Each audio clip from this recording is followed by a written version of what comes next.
Hello, I'm George Liston, CA. Welcome to Dialogue, a program that explores the world of ideas and issues in international affairs, history, and culture. The Amazon region, for its size and power, is the green and beating heart of our Earth. It's also, in potential, humanity's largest laboratory for the integration of wise environmental policies with desirable developmental goals. This is of the utmost importance because environmental science is, in its impact, far from detached and abstract theorizing. It's grassroots in the real sense of offering solutions to the real-life problems of how humans interact with the planet that is their home. For that reason, it's important for all of us to understand the scope and performance of efforts aimed at integrating science and development in the vast reaches of the Amazon. My guest is Carlos Nobre, former director of the Brazilian Center for Weather Forecasting and Climate Studies. Carlos, bem-vindo ao nosso programa. Well, great pleasure to have you here. It's my pleasure, George. Let me start right out, Carlos, with this fascinating project that you have been connected with for more than a decade. It's called, and this title will, I think, be very, very meaningful, Large-Scale Biosphere Atmosphere Experiment in the Amazon, or for shorthand, LBA. Now, I want you to tell us, if you can, Carlos, just in a few words, what that project entails. What does it intend to do or accomplish? Well, this project, the planning, is very old. It started in 1992, when a group of scientists met not far from here, not far from Washington, D.C., in Greenbelt, Maryland, at NASA, Goddard Space Flight Center. We had this first meeting, and we thought what science could do to help develop the Amazon without destroying the forest. So with that initial thought, we developed this ambitious science program, which started for good in 1998. So this is an international collaboration between US, 8 European countries, and all of the Amazonian countries. And Brazil leads this program. So we are basically, we put to ourselves the challenge of understanding how ecosystems in the Amazon function, how they respond to climate change, how they respond to deforestation.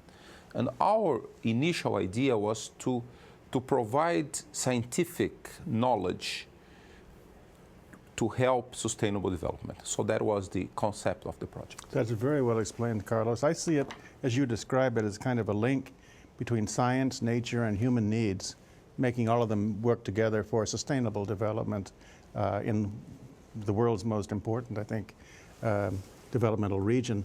Let me ask you this as a consequence of that, Carlos, because you mentioned NASA being part of the original putting together this effort. Who funds the effort? Who are the partners that are behind this in terms of providing the wherewithal, material, manpower, money, whatever? In the US, this LBA scientific experiment drew a lot of support. The scientific community really joined in. They were very enthusiastic. And NASA funded most of the US component of LBA. Although National Science Foundation also funded individual studies. From Europe, the European Union funded about 25%. Right. And the rest of the funding came directly from Brazil. We had altogether about 180 different studies all over the Amazon, mostly Brazilian Amazon, but also Colombia, Peru, Bolivia, Venezuela. And we had about 1,200 participants, 600 scientists, and about 600 students. In terms of the output, and this is really a vast project in terms of the numbers of people involved as well as the scope and the goals, who has been making use of the findings? Brazil, obviously, because Brazil heads this project. But has it been disseminated widely among the scientific community worldwide? Has it served other purposes in other regions? What's been done with what's come out of this? Yeah, the outcome of this beautifully thought out experiment has been a great scientific success. If you measure, if you use the metrics of scientists, good publications in Science and Nature, many. altogether, we had about 1,600 publications so far in the last 10 years. Over the last decade. Over the last decade. About 350 people got their master's and PhD, mostly from the Amazon. So the scientific results are all spread all over the world. In Southeast Asia, they are now doing something similar, so they really model after LBA. However, there is a shortcoming. In 10 years ago, or actually 15 years ago, we had a little bit a naive idea that only understanding how ecosystems function, we would provide all the information needed to develop the Amazon sustainably. You mean the basic science of... The basic science, right. The basic science. You go there, you monitor the forests, the rivers, and you see what happens when there is deforestation, when the climate changes. However, really sustainable development is much, much more than that. Exactly, and that's a point that's going to come back into our conversation. I'm very fascinated with this. I have, as you know, a close personal tie to Brazil myself. And in fact, before we get to the difficulty in linking basic research to sustainable development, let me ask you this other question, Carlos. How important in your mind is it, well, two things. First of all, that this project took place in Brazil, and secondly, that it's taken place under Brazilian leadership. Are those two facts of great importance in your mind? Absolutely, absolutely. Brazilian environmental science was one before LBA, and now it's world known because of LBA. So say that again. You mean it's transformed the status of Brazil? Transformed the status of Brazil, because now Brazil, in the international scientific arena of environmental science, Right. Brazil is very well respected because we're able to put together and lead, of course, with the help of US and European countries and all of the scientific community in the world.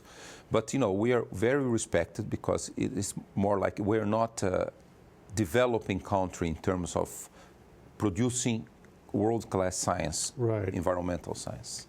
And it made a big change for us, for the scientific community in Brazil. And also, of course, we have today perhaps 4 or 5 times as many scientists in comparison to 10 years ago. That's fantastic. In other words, Brazil is a world leader now in environmental science. For tropical forests, I should say yes. And respected as such. Let me link that to something you said a few minutes ago. You mentioned the 350, I think, students who had gotten advanced degrees or doctorates. Do I take it those are young Brazilians, largely from the Amazon region themselves? Is there a different population of students coming into this because of Brazil's success? Absolutely, absolutely. About 50% of these 350 students are from the Amazon. About 250 from Brazil.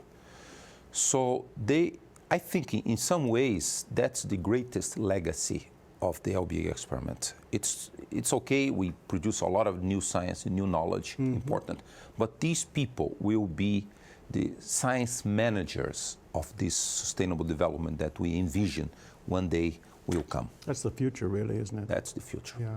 You know, it strikes me, Carlos, that underlying everything you said is more than a technical business or project. What you really are trying to do, correct me if I'm wrong, but I think it's to forge a linkage, if you will, or a communication between two very distinct communities. By that I mean the research scientists and the developmental experts, that they bring them together in a kind of a useful dialogue, make them work together, give them patterns they can use. If all of that is true, and once again, tell me if I'm wrong, but if it is true, how successful has that been and how important is that? That really is the main shortcoming of such scientific undertakings, such as LBA. We have had difficulty to build the bridges towards the development community. So the development community, usually economists, sociologists, social scientists, they are very practical, pragmatic. They want fixes. Usually they have localized problems. It's a problem-solving mentality. And the more basic science researchers, they are thinking of global environmental change, the linkages between the Amazon and the planet.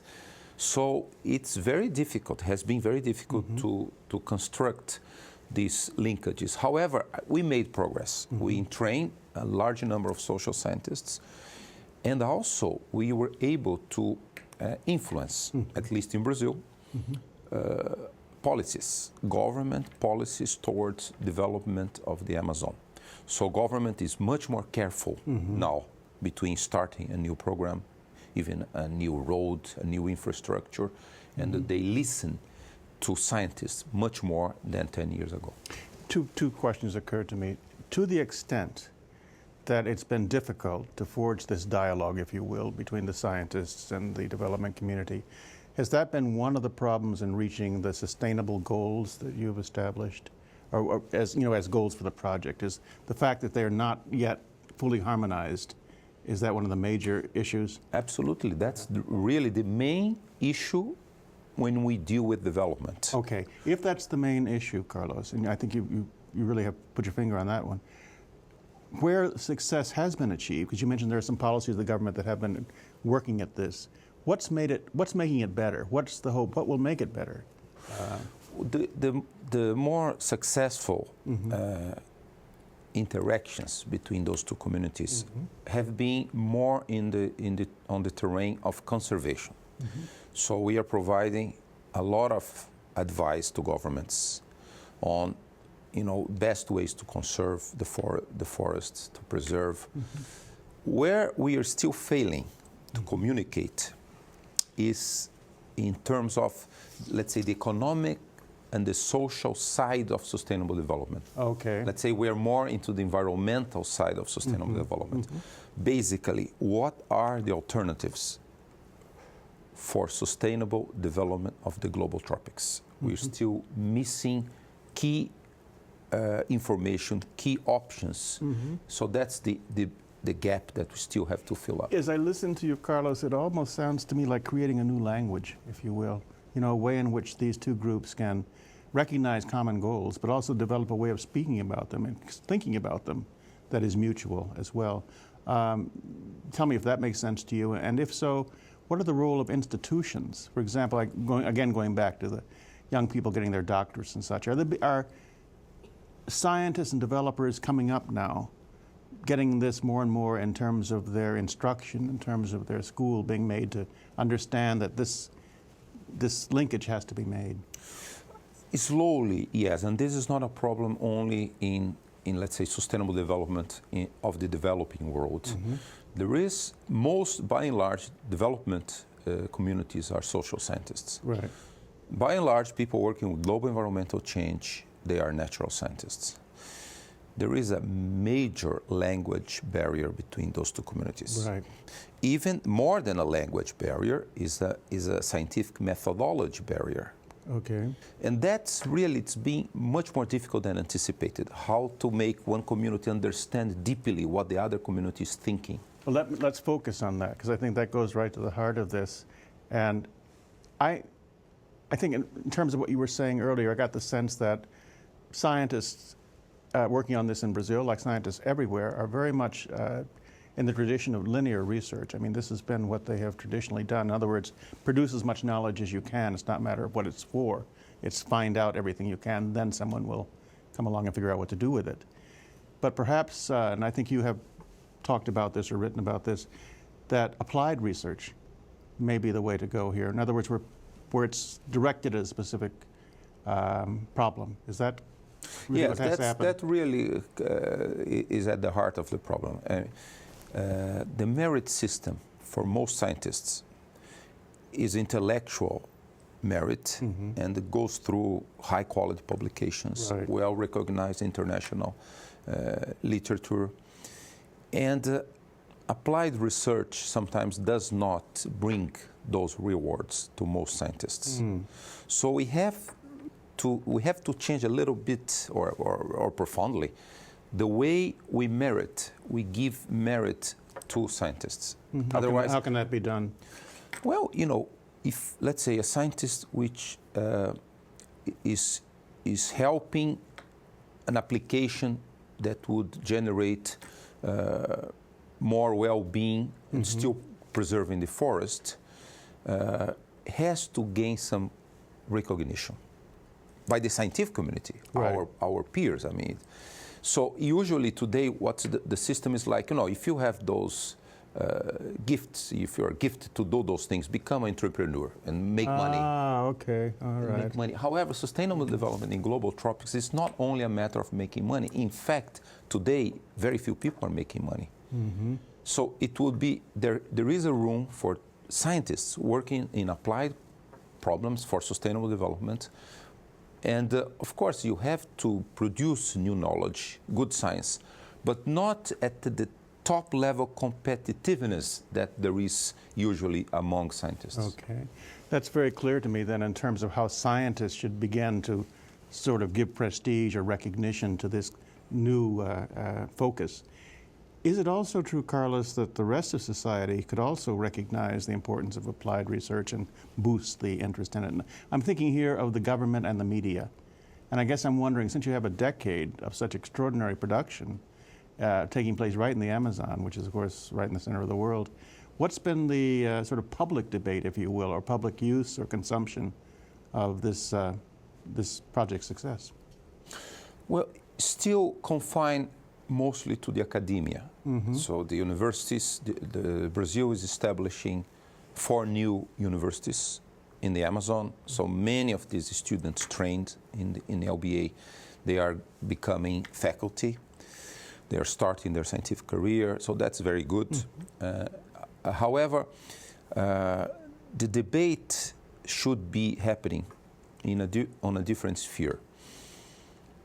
We have to, for the Amazon, the big challenge is to find alternatives to the common paradigm of development. The common paradigm, which is going on all over the global tropics, right, from Southeast Asia, Africa, South America, is replace the forest. The forest is not generating wealth. Get rid of it. Get rid of it. Replace, have something like cattle raising and more agriculture, intensive agriculture like soybeans. So we have to change the game and bring value to the heart of the forest. The forest products, the forest knowledge that we can extract is more valuable than beef prices. However, the markets are not seeing that, the global markets. So applied science for the global tropics should really discover this value. So that's the new paradigm that we would like to instill within the scientific community all over the world. Mm-hmm. So they go into those regions and they develop the applications that would mean jobs, income, wealth, without cutting down the forest. Carlos, that's the best description of the need for a new paradigm I've ever heard. It really is. It makes a lot of sense to me. Let me go back for a minute because of what you've just said. Because behind you said at the outset, 10 years ago or more, a group of people getting together not too far from here, starting the project. It seems to me that was also in response to some activity at the UN where there had been concern expressed about deforestation and development around the world, and something called the Brundtland Report and other such initiatives.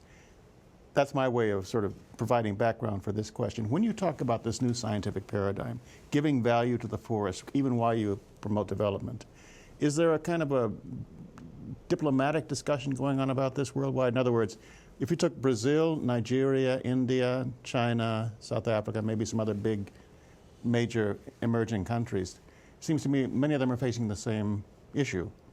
Are they benefiting from this knowledge? Does Brazil dialogue with them about this? Is there an international forum that's focused on this that gives importance to this as well? Not, unfortunately, George, not to the level that it should be deserving these discussions, because when Brazil gets together with China, India, South Korea, and Mexico, usually they have in common the questions of emerging, developing countries. Right. South Korea is almost developed already, but so in Brazil, sometimes we say, why also the Brazilian diplomacy does not get in touch with Indonesia, Congo, Colombia, Peru. I mean, they're a tropical country. Exactly. Because we share the same problems. That's my point, exactly. We share the same problems. And although as developing economy trying to become developed nation, Brazil shares some of the same problems as India and China, but not as much as tropical forests. I mean, they don't have that, right. that kind of environment. So, Brazil should get together with the tropical countries and, listen to this. There is no tropical country which is developed. That's right. I hadn't thought about that. Yeah. But and that's a big problem. Let's assume that for some reason, I don't know, Australia was fully tropical or whatever, a developed country by history would be developed. I mean, there is none. But if there was a country developed, perhaps that country would be a model for all the other tropical countries. This is a good idea. Yeah. And the fact that all developed countries are mid-latitude, Northern Hemisphere or Australia, New Zealand, Southern Hemisphere, really presents a problem because, all these northern or mid-latitude countries, they also depleted their natural resources. They got rid of their forests a long time ago. And now they are going back. They're reclaiming. Forests are being reclaimed. So fine, I mean, they are learning the lesson, and of course industrialization is the reason for development today, not anymore depletion of natural resources. So, but we don't have a good model in the tropics. So the tropical countries are uncritically following the model of developed countries, developing the same type of agriculture that developed countries developed 100 years ago, 50 years ago. So we are lacking a model. And, I think, Brazil is in a position to become a model because Brazil is very large. You see all of this rural development in the Amazon associated with deforestation is 0.5% of Brazil's GDP. That's right. So it's nothing. It's, we are deforesting the Amazon without making any impact on Brazilian economy. So Brazil really could set the example for the world in finding a new way of developing tropical forests. Wow. Yes, I agree. I really do. I mean, from my knowledge of Brazil and my sense of the world problem, yes. So my question then, Carlos, is, and because we're at a very critical moment, that is to say 1 decade gone, finished rather, and certainly a future ahead for the project in a second stage, are the funders and others recognizing Brazil's potential as a model? I mean, will the work looking ahead consciously to try to develop and promote that model for the benefit of not just Brazil, but the world? I think there are some signs indicating that we are close to perhaps changing the perception that the world has on global tropics. But are they establishing that? Are they establishing that as a specific goal of the further work of the project? In other words, come up with a model. The further work of the project, LBA, the continuation of LBA, we call LBA Phase 2, definitely. In LBA Phase 2, applied research, seeking for solutions, bringing value to the heart of the forest. This is prominent. This is sticking there as a very important goal, and I'm sure we will advance on that.